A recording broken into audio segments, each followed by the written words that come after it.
c'est le dernier, c'est le dernier table, oui, de discussion.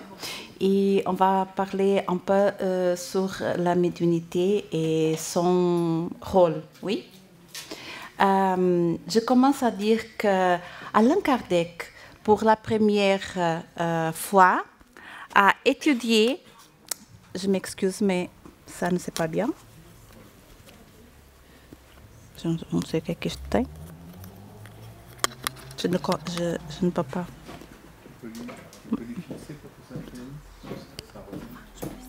Peut-être, c'est déjà, oui. C'est déjà, oui. Oui. C'est bien, merci. Allan Kardec a pour la première fois étudié les phénomènes médiumniques, loin de tout le mysticisme et en appliquant la méthode rationnelle intuitive de la philosophie et la méthode expérimentale de la science pour analyser cette étude. C'était très important et très intéressant parce que au XIXe siècle, cette façon d'étudier la philosophie s'était totalement séparée de la méthodologie expérimentale du matérialisme. Et Allan Kardec, c'était la première fois que quelqu'un a conjugué la philosophie avec son méthode rationnelle et intuitive, avec la méthode expérimentale de la science. Et c'était très, très important que nous comprenions ça, parce que quand on étudie tout ce qu'Allan Kardec nous a laissé de ses études par ses livres, ils sont bien alicercés, bien basés dans cette méthodologie. Pas seulement quelqu'un qui a écrit ce qu'il a pensé ou ce qu'il a regardé. Oui. Et les phénomènes de la médiumnité dans la codification de la doctrine et esprit ont fonctionné en même temps comme objet d'observation et d'étude, parce qu'il a étudié les phénomènes, et en même temps, ils ont eu en principal, elles sont en principale source d'information et d'enseignement. Et c'était ce travail qui a permis qu'aujourd'hui on étudie et on fait cette association merveilleuse pour notre vie. Allan Kardec, dans le livre L'Évangile selon le spiritisme, il dit ça qu'on croit que c'est merveilleux pour comprendre tout ça. Pour connaître les choses du monde visible et découvrir les secrets de la nature matérielle, Dieu a donné à l'homme la vue du corps, le sang et des instruments spéciaux. Avec le télescope, il plonge ce regard dans les profondeurs de l'espace. Et avec le microscope, il a découvert le monde des infinitement petits. Pour pénétrer dans le monde invisible, il lui a donné la médiumnité. Alors, qu'est-ce que c'est la médiumnité? Tout le monde sait, c'est seulement une petite résumé. La médiumnité est la faculté que permet l'échange entre le monde physique et le monde spirituel. Et on appelle, dit-nous Léon Denis, on appelle médiumnité à les facultés qui permettent l'homme de communiquer avec le monde invisible. Et qu'est-ce que c'est être un médium?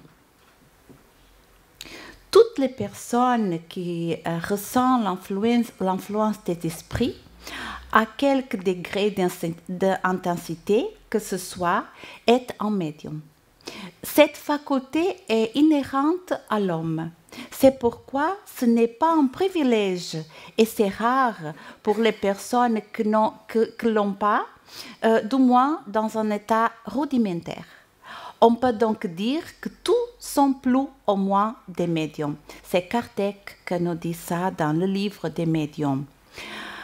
Alors, qu'est-ce que c'est être un médium? Il faut penser que la médiumnité, nous dit aussi Allan Kardec, est quelque chose qui est relationné avec l'organisme. Il faut avoir des caractéristiques que fait la relation entre notre esprit, entre notre corps spirituel et entre le corps physique.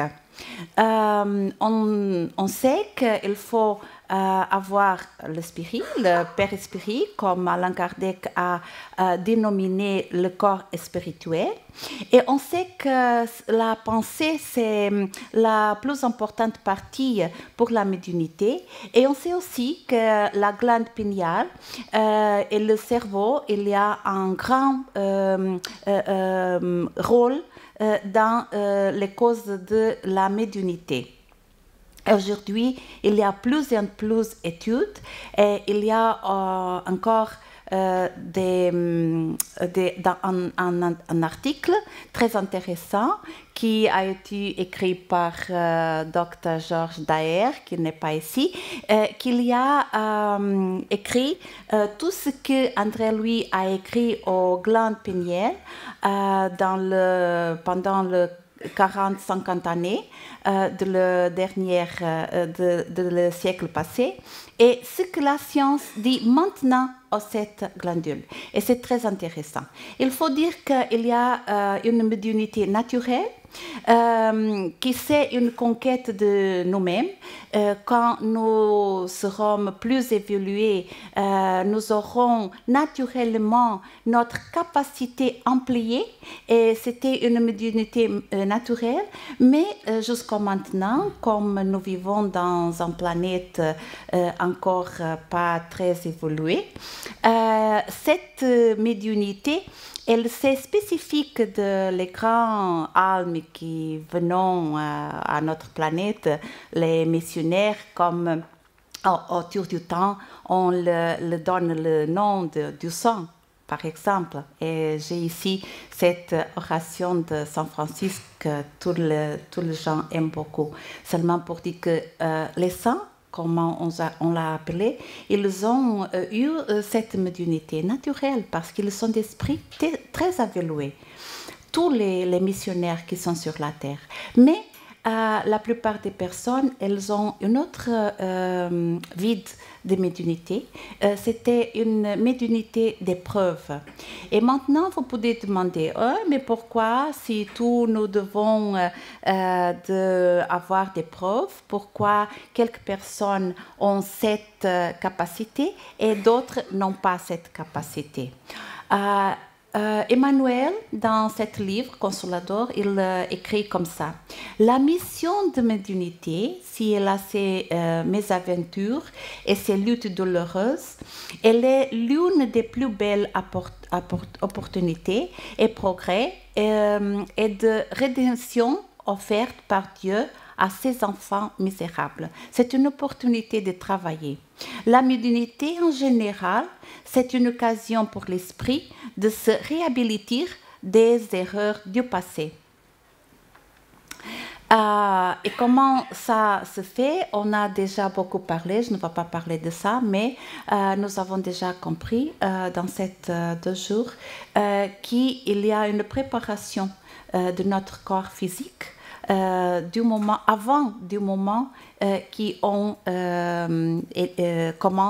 que se commence la conception. Oui, ça veut dire qu'il y a un modèle organisateur biologique qui influence la sélection des gènes au moment de la conception pour mener à bien le projet de réincarnation établi. Et peut-être pour quelqu'un, ce projet, c'est la médiumnité. Pour terminer, je dis que la médiumnité, elle a plusieurs possibilités que nous peut donner agrandies intérieurement, surtout. Elle nous donne la possibilité d'aider les autres, incarnés et désincarnés. Par exemple, à travers par l'intermédiaire de la médiumnité d'incorporation, la médiumnité de guérir, par exemple, on a déjà parlé aujourd'hui, La médiumnité est aussi une opportunité d'apprentissage avec l'esprit en déséquilibre et supérieur, au contact des esprits par la psychographie, par exemple, par la psychophonie. La médiumnité est aussi une opportunité de croissance, d'autoconnaissance, autodiscipline, pardonner et se pardonner et une forme d'expansion de l'amour. Et Dr. Marlène, elle nous dit cette phrase que c'est très intéressant, la connaissance de soi et son développement équivalent à de nombreuses sessions prolongées de psychanalyse, ayant pour récompenser finale la sensation de paix intime, fruit du devoir accompli. Et aussi la médiumnité, c'est une occasion de libération, de fierté, d'égoïsme, de vanité, d'odiosité, d'envie, de la haine. Ça veut dire que la médiumnité, c'est une très importante possibilité de transformation intérieure pour tous ceux qui ont la médiumnité et aussi pour les autres qui n'ont pas cette médiumnité avec faculté, qui on remarque, mais utilisant tout ce que cette personne ont fait, les livres qu'ils ont écrits, toutes ces études, toutes ces expériences, pour que nous pouvons travailler notre intérieur et changer à nous-mêmes, parce que c'est le plus grand parti que nous avons dans cette vivance sur la Terre. Merci. Boa tarde a todos. Bonjour à tous. Dando continuidade ao que Paula já falou, pour poursuivre ce que Paola a initié, nós vamos aproveitar algumas ideias que ela tão sabiamente já deixou para todos nós. On va profiter de quelques idées qu'elle nous a si sagement exposées E tentar explorar mais alguns detalhes relacionados à prática. et voir quelques détails supplémentaires qui sont liés à la pratique. Como nós vimos, podemos definir mediunidade como uma faculdade psíquica de senso-percepção.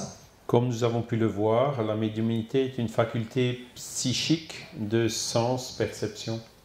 Vimos que ela é inerente ao homem, está relacionada ao próprio organismo. Elle est inhérente à l'homme, liée à l'organisme, E envolve dois campos de ação. Um estímulo que vem de fora, a sensação, et implique deux champs d'action. Le premier, c'est un stimulus qui vient de l'extérieur, une sensation, e a percepção que o espírito vai ter, que é inerente a cada um. et la perception que l'esprit va avoir qui est inhérente à chacun. Porém, uma das melhores definições que eu encontrei sobre mediunidade é do Emmanuel. Mais une des meilleures définitions de la médiumnité que j'ai pu trouver, c'est celle donnée par Emmanuel. Que algumas ideias já foi colocado aqui por Paula. Quelques idées ont déjà été exposées ici par Paola. Primeiro ele lembra, conforme as citações evangélicas, que a mediunidade é o espírito que se derrama sobre toda a carne. Donc en reprenant les citations évangéliques, Emmanuel dit que la médiumnité, c'est la lumière qui se répand sur toute chair.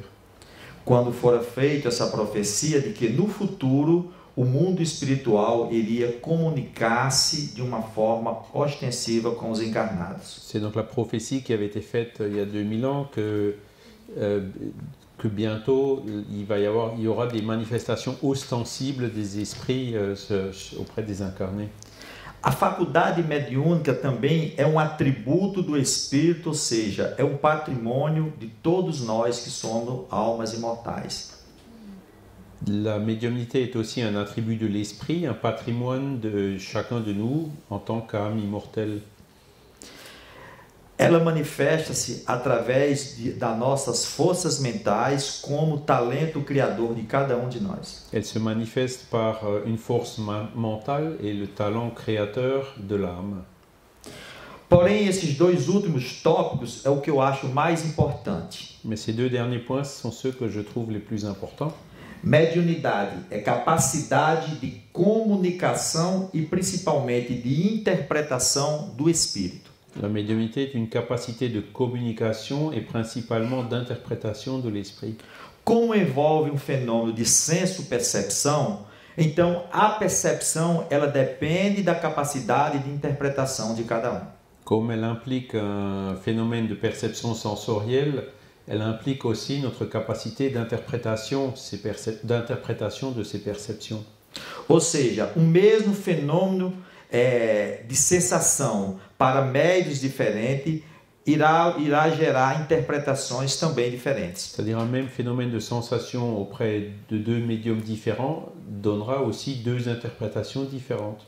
Onde cada médio vai usar as suas qualidades de aprendizado e de evolução para interpretar esse fenômeno. Chaque médium utilisera donc ses capacités évolutives, son intelligence, ses capacités d'interprétation dans cette interprétation de cette perception sensorielle. E por último, que é a advertência maior para todos os médios, é um elemento renovador da posição moral do homem na Terra. Et le dernier élément qui est le plus important aussi, c'est quand il dit que c'est un élément rénovateur de la position morale de la créature sur la Terre. Nós vamos entender como essa definição se aplica quando entendermos quem realmente são os médios. Et on va comprendre ces définitions, leur importance quand on verra vraiment qui sont les médiums. Dentro da sua capacidade de comunicação e interpretação, dans leur capacité de communication et d'interprétation, cada médio vai assimilar as forças superiores ou inferiores que sintonizem. Chaque médium va assimiler les forces supérieures ou inférieures avec lesquelles elle est en syntonie. Vejam como isso é importante. A capacidade de interpretação, ela é consequência da sintonia que o médium estabelece com as forças superiores ou inferiores. Vous voyez comme c'est important, hein? L'interprétation de chaque médium va dépendre de sa capacité de se syntoniser avec des forces supérieures ou inférieures. E quem estabelece essa sintonia é o médium. Et celui qui établit cette syntonie, c'est le médium. Este conceito já foi apresentado anteriormente, que o médium é a pessoa que sente em maior ou menor grau a influência dos espíritos. Le médium, comme ça a déjà été dit, est la personne qui ressent à un degré quelconque, plus ou moins grand, l'influence des esprits. Eu gostaria de lembrar apenas que, mesmo que a pessoa não sinta a influência, não quer dizer que a influência não exista. Je voudrais répéter ici que même si la personne ne sent pas l'influence, ça ne veut pas dire que cette influence n'existe pas. Porque às vezes ela é tão sutil que a própria pessoa não tem a percepção. Elle est parfois si subtile que la propre personne n'en a pas toujours la perception. Mas Kardec assim o definiu como aquele que a sente. Et Kardec l'a donc ainsi défini comme celui qui ressent, qui la sent, para diferenciar daquelas pessoas que não a manifestam esta faculdade de uma forma ostensiva. Pour faire la différence avec les personnes qui ne ressentent pas cette influence de façon ostensible. Podemos dizer que todos nós somos influenciados pelo mundo espiritual, conforme a pergunta 459 do Livro dos Espíritos. Selon la question 459 du Livre des Esprits, on peut dire que nous tous ressentons cette influence. E aqueles que a sentem e têm a percepção ostensiva são definidos por Kardec como médium. Et c'est seulement ceux qui la ressentent et qui donc la perçoivent de façon plus ostensible, c'est ceux qui sont médiums suivant la définition d'Allan Kardec.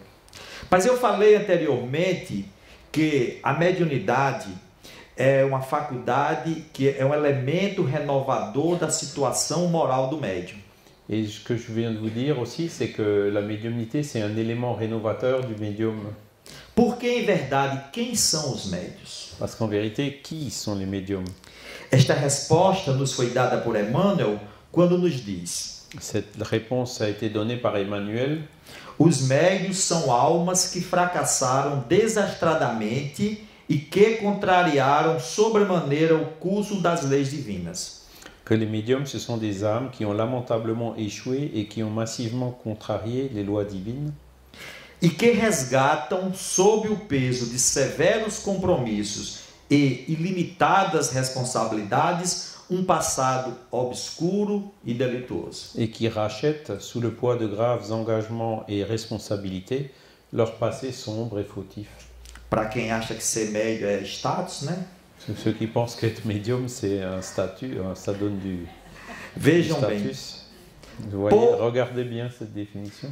com raríssimas exceções, poderíamos dizer que os médios são espíritos missionários. À de très rares exceptions, on peut dire que les médiums, ce sont des esprits avec une mission.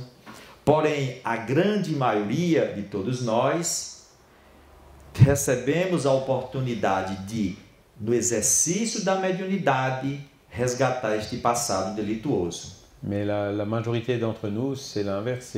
On a reçu cette médiumnité pour racheter un passé où on a commis des erreurs. E é por isso que quando a nossa tarefa no campo da mediunidade é bem realizada, c'est pour ça que si notre travail dans le domaine de la médiumnité est bien réalisé, ela se transforma no elemento renovador da posição moral da criatura na Terra. elle se transforme donc en élément rénovateur de la position morale de la créature sur la terre. Ou seja, a faculdade mediúnica é o meio.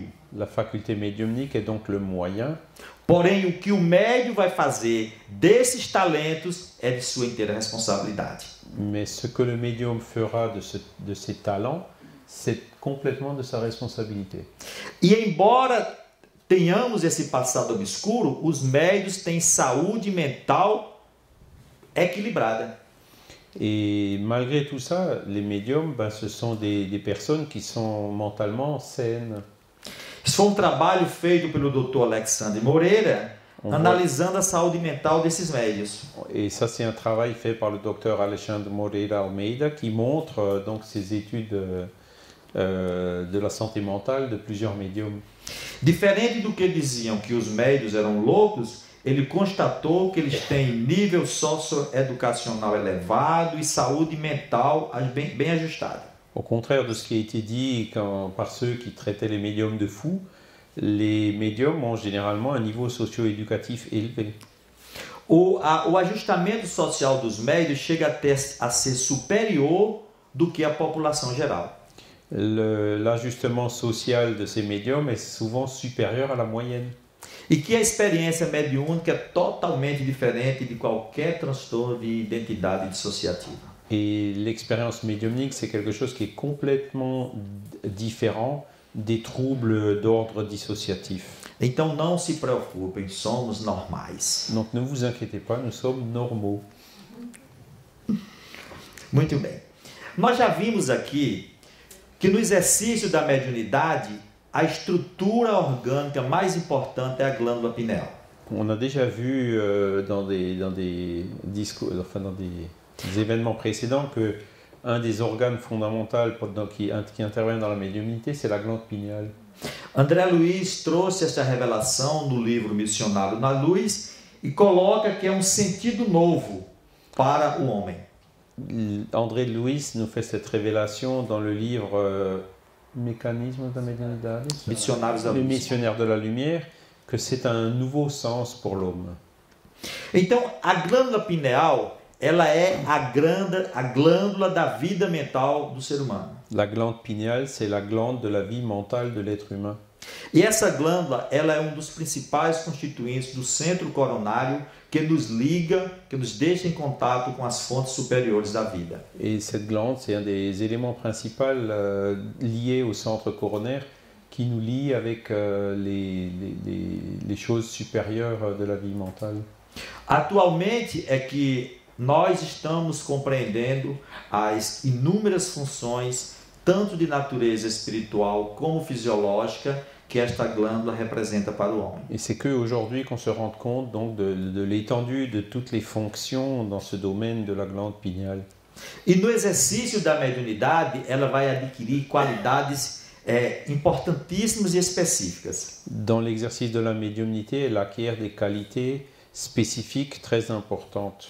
Principalmente porque quando ela encontra-se em equilíbrio, vai emitir as radiações de recepção e de captação das ondas mentais afins. Et quand elle est en équilibre, c'est elle qui va réaliser l'émission et la réception des ondes mentales qui sont en syntonie. Nós vimos anteriormente que a mediunidade é capacidade de sintonia, onde assimilamos as forças superiores e inferiores. On a vu aussi antérieurement que la médiumnité, c'est la capacité de syntonie en nous assimilant des forces supérieures ou inférieures. E é através da intensificação das forças da função da glândula pineal que amplia-se esse poder tanto de emitir como de captar as vibrações que estão em volta do médium. Et c'est comme ça, donc, par cet exercice, que la glande pinéale peut amplifier sa capacité d'émission et de réception de ces ondes mentales. Todos nós criamos em nossa volta uma atmosfera psíquica. Chacun de nous crée autour de lui une atmosphère psychique. Esta imagem é bem sugestiva porque mostra que o mundo invisível em nossa volta é constituído pelos nossos próprios pensamentos. Cette image montre de façon très suggestive que cette atmosphère psychique autour de nous est constituée de nos propres pensées. Então, nós somos, como espírito, uma mente pensante. Comme esprit, nous sommes un esprit pensant. Criamos a atmosfera psíquica em nossa volta como reflexo dos nossos próprios desejos, sentimentos e emoções. Nous créons une atmosphère psychique autour de nous comme la réflexion de nos désirs et de nos sentiments. E passamos a respirar, ou seja, a sofrer a influência ou a viver dentro dessa atmosfera psíquica individual. Et nous respirons et donc souffrons cette influence de cette atmosphère psychique spirituelle. Então, cada de nós está mergulhado no mundo íntimo criado pelos reflexos dos seus próprios desejos, ideias, sentimentos e emoções. Chacun de nous est dans vie entouré d'un monde intime qui est créé par ses propres désirs, sentiments, pensées et réflexions. E este mundo mental que nós criamos, ele é regido por leis automáticas, principalmente as leis da afinidade. Et cet environnement donc est créé par des lois qui gouvernent ce monde spirituel et qui est principalement, une des principales d'elles, c'est la loi d'affinité.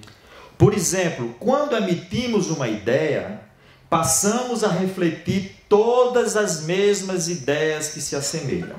Quand nous émettons une idée, nous assimilons toutes les idées qui s'en rapprochent. E de acordo com a nossa insistência, com a nossa persistência em sustentar aquela ideia, aquela ideia vai criar corpo e forma como movimento, qualidades e características de ser vivo. Et donc, plus nous entretenons ces idées, plus nous allons leur donner de la force et du corps qui font que ce sont des choses complètement réelles dans le monde des esprits. O autor espiritual Jerônimo, no livro Nos Domínios da Mediunidade, ele diz: uma ideia é ser vivo. Dans le livre Mécanisme de la médiumnité, dans les domaines de la médiumnité, pardon, le guide Geronimo dit que les idées, ce sont des êtres vivants du monde spirituel. E esta sintonia, ela obedece os princípios das leis automáticas dos campos mentais. Et cette syntonie, elle obéit aux lois de la syntonie du champ mental. Por exemplo, os campos mentais de mesma fase, quando eles estão em sintonia, eles sofrem processo de amplificação. Quand on voit donc deux ondes mentales, quand elles sont en phase et en syntonie, leur association produit une amplification. Ocorre o contrário quando os campos são de fases opostas. Mais le contraire se produit quand les ondes sont en opposition de phase. Ou seja, os campos se anulam. Les champs s'annulent. Este é o princípio básico de toda a influência que existe do mundo espiritual sobre o mundo material. C'est le principe de base qui régit l'influence du monde spirituel sur le monde matériel. Aqui serve para a gente entender os mecanismos das obsessões, porque a obsessão é um fenômeno mediúnico em desequilíbrio. On voit ici, ça illustre comment se produisent les obsessions, puisque les obsessions, c'est souvent une médiumnité déséquilibrée. Então, imaginemos que aqui seja o pensamento do obsidiado e aqui o do obsessor. Quando se estabelece a sintonia, a ideia e os desejos são amplificados. Donc on voit à gauche l'onde mentale de l'obsédé et à droite, au milieu, celle de l'obsesseur. Et on voit que l'association des deux crée une amplification. Se aqui nós temos o mecanismo da causa, aqui nós temos o mecanismo do tratamento. Si en haut nous avons le mécanisme de la cause, en bas nous avons le mécanisme du traitement. Se eu tenho aqui um desejo de ódio ou de vingança, vou sentir uma mesma influência e esse desejo será potencializado. Si j'ai ici un désir de haine ou de vengeance, je vais me syntoniser avec un désir similaire et donc ça va l'amplifier. Mas se eu tenho aqui um desejo, um sentimento de perdão ou de bondade, jamais entrará em sintonia com o pensamento de ódio ou de vingança. Si j'ai au contraire un sentiment de paix et de bonté, il n'entrera jamais en syntonie avec le sentiment de haine et de vengeance. E a onda mental será anulada. Et l'onde mentale sera annulée. Então a maior defesa que o médium tem contra uma influência negativa sobre si mesmo, donc la plus grande influence d'un médium, la meilleure réaction par rapport à une influence négative qu'il subit, é produzir ideias, desejos e sentimentos positivos para que a sua psicosfera o deixe imune destas influências. C'est pour de produire donc des désirs, des sentiments et des pensées opposés pour se maintenir immune à cette influence. Então nós vimos que o princípio da sintonia é básico dentro de uma relação mediúnica. Nous avons donc vu que le principe de la syntonie, c'est un élément de base des relations médiumniques. E no livro Mecanismos da Mediunidade, o Espírito André Luiz nos traz essa orientação. Et dans le livre Mécanisme de la médiumnité, l'esprit d'André Louis nous apporte cette explication. Os médios trazidos ao serviço de reflexão do plano superior, les médiums mis au service de la réflexion du plan supérieur, quer nas obras de caridade e esclarecimento, quer nas de instrução e consolo, que ce soit dans les œuvres de charité et d'illumination ou dans l'enseignement et le réconfort, ou seja, em qualquer modalidade mediúnica, não importa. Donc, quel que soit, peu importe le type de médiumnité impliqué. Precisarão abolir tudo que lhes constitua as preocupações extras. Ils devront abolir tout ce qui concerne les préoccupations inutiles. Tanto no que se refere à perda de tempo, quanto no que se reporta a interesses subalternos da experiência comum. Tant pour la perte de temps que pour les intérêts inférieurs de l'expérience ordinaire. Ou seja, no dia das atividades mediúnicas, nós temos que nos desligarmos momentaneamente das preocupações cotidianas. Le jour où on participe à une réunion médiumnique, il faut absolument qu'on se détache des préoccupations du quotidien. São os severos compromissos, as ilimitadas responsabilidades que Emmanuel nos falou. C'est les engagements sévères et puis les obrigations dont Emmanuel nous a parlé. Porque se nós chegarmos no dia da reunião mediúnica e o nosso pensamento estiver preocupado com tudo que for problema que tem lá fora, parce que si on va à la réunion médiumnique avec la pensée occupée par toutes les préoccupations externes, nós não conseguiremos equilibrar as forças mentais e, consequentemente, não intensificaremos o poder de emissão e recepção que a glândula pineal tem que fazer. Nous n'arriverons pas à équilibrer nos forces mentales et donc nous n'arriverons pas à amplifier les fonctions d'émission et de réception de notre glande pinéale. Então está no médio estabelecer em si mesmo o equilíbrio mental para que estas capacidades de sintonia se realizem em toda a sua plenitude. Donc il incombe au médium de réaliser cet équilibre pour qu'il puisse avoir cette capacité de réception des communications médiumniques. E o instrutor Albério, no livro Nos Domínios da Mediunidade, aprofunda esses esclarecimentos. L'instructeur Albério, dans le livre Dans le domaine de la médiumnité, il approfondit ces concepts. Nós vimos que mediunidade é um fenômeno psíquico de senso-percepção e que a mente está no centro de toda capacidade de interpretação. Et nous avons donc vu que la médiumnité, c'est une capacité d'émission, de perception, mais que c'est notre propre mental, notre propre esprit qui va en réaliser l'interprétation. E como ela se encontra na base de todas as manifestações, qual é a nossa tarefa principal? Et comme l'esprit donc se trouve à la base de toutes les manifestations, quelle est notre obligation? Enriquecer o pensamento com os tesouros morais e culturais. C'est donc d'enrichir la pensée en incorporant les trésors moraux et culturels. Porque somente assim teremos a possibilidade de fixar a luz que jorra do alto através dos mensageiros que supervisionam nossas tarefas. Parce que ce sont les seuls qui permettent de fixer la lumière qui jaillit du haut par les messagers du plan spirituel. Os médiuns não são tarefeiros que reencarnam para refletir as ideias dos planos superiores? Les médiums ne sont-ils pas les personnes qui se réincarnent justement pour réfléchir ces conseils des plans supérieurs? Sem enriquecer a mente com esses tesouros, com esses substratos, é impossível exercer uma mediunidade edificante. Et sans donc enrichir notre esprit de ces trésors, de ce substrat, il est impossible de développer correctement la médiumnité.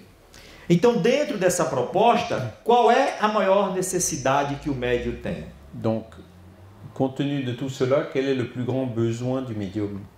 E Emmanuel nos diz que a primeira necessidade do médium é evangelizar-se a si mesmo antes de se entregar a grandes tarefas doutrinárias. Et Emmanuel nous répond que le premier besoin du médium, c'est de s'évangéliser lui-même avant de se livrer aux grandes tâches doctrinales.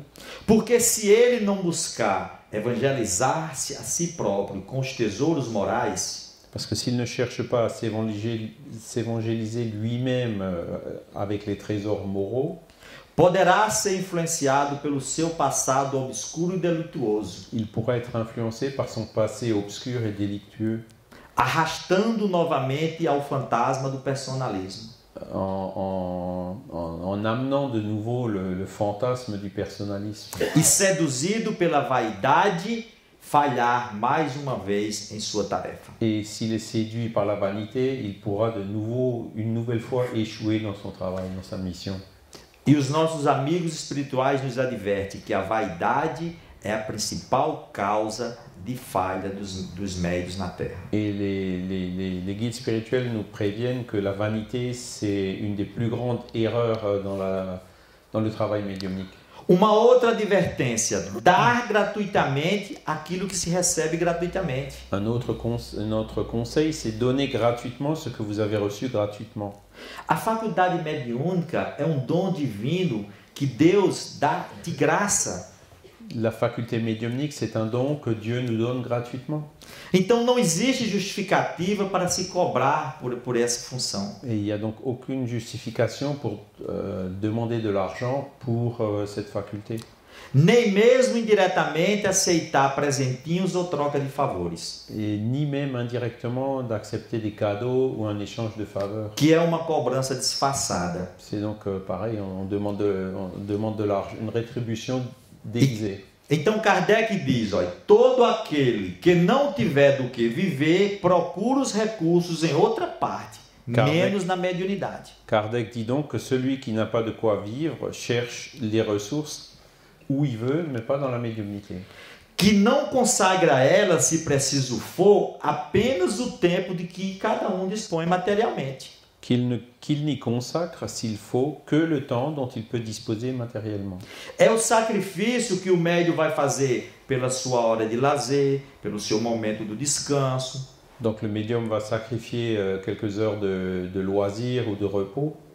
Lembre-se, nós nos comprometemos a resgatar o nosso passado delituoso com sacrifícios e ilimitadas responsabilidades. Donc n'oubliez pas que nous sommes engagés à racheter notre passé délictueux avec la responsabilité qui en découle.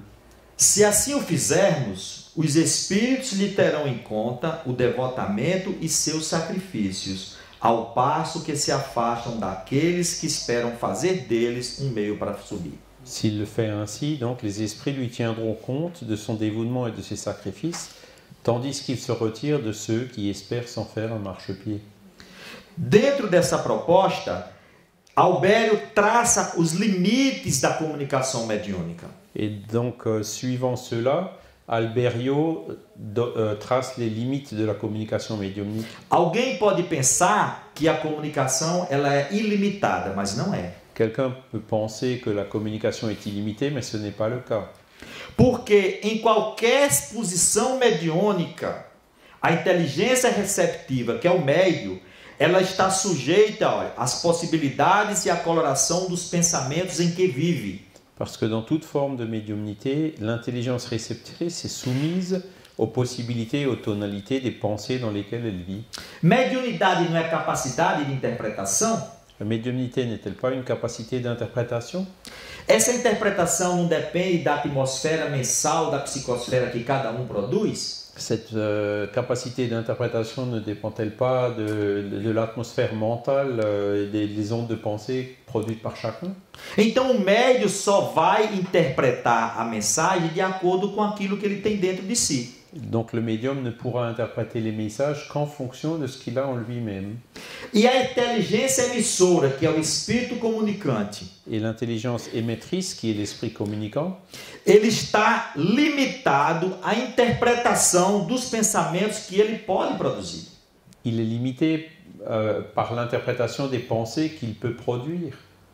Ou seja, um espírito bastante elevado, Un esprit donc relativement élevé, ele não poderá trazer uma mensagem de natureza elevada através de um médium que não se esforce moral e intelectualmente. il ne pourra pas apporter un message élevé par l'intermédiaire d'un médium qui ne fait pas ses efforts d'élévation.